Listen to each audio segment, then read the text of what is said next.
Dorian Yates, Lee Haney had a great physique, of course, small waist and hips, wide shoulders, good structure. But again, he was bigger than everybody else. You could argue that perhaps Lee Labrada had a better structure and better proportions than Lee Haney, because Lee's hamstrings and calves were quite weak.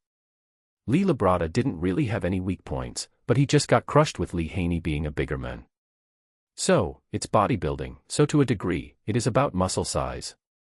It was always my goal to come into the contest as big as possible, but I was often called a mass monster and everything like that. I could have come into the contest bigger than I did, but I was obsessed with having the size of a big heavyweight combined with the conditioning of a smaller, lighter bodybuilder. And I think that's what I brought to the competition. Dorian Yates on Lee Haney, size, structure and the case for Lee Labrada. Dorian Yates, six-time Mr. Olympia, has never shied away from giving his sharp, honest analysis of bodybuilding greats, and when it comes to Lee Haney, his respect is clear, but it's nuanced.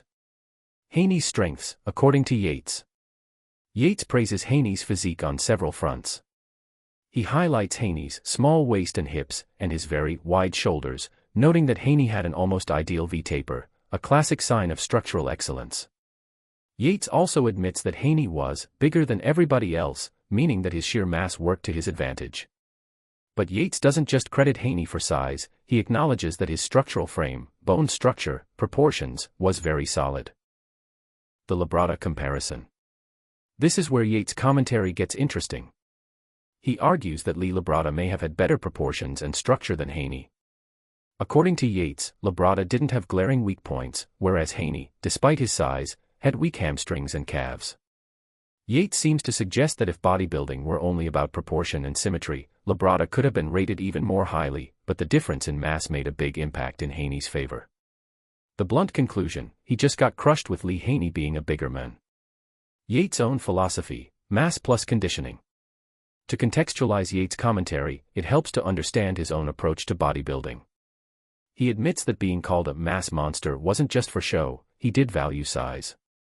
But more than that, Yates wanted to combine the size of a big heavyweight with the conditioning of a smaller, lighter bodybuilder.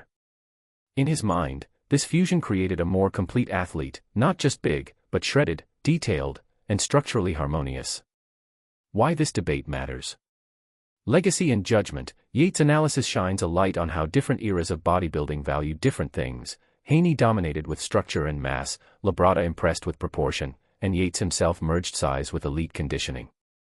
Aesthetic versus mass. This is a recurring tension in bodybuilding. Who has the better physique? Is it the biggest or the most proportionate? Yates' take underscores that both matter, and they're not mutually exclusive. Inspiration for today, modern bodybuilders, especially those who train for both aesthetics and size, can look to Yates' philosophy as a blueprint. You can be massive and still maintain symmetry, quality, and balance.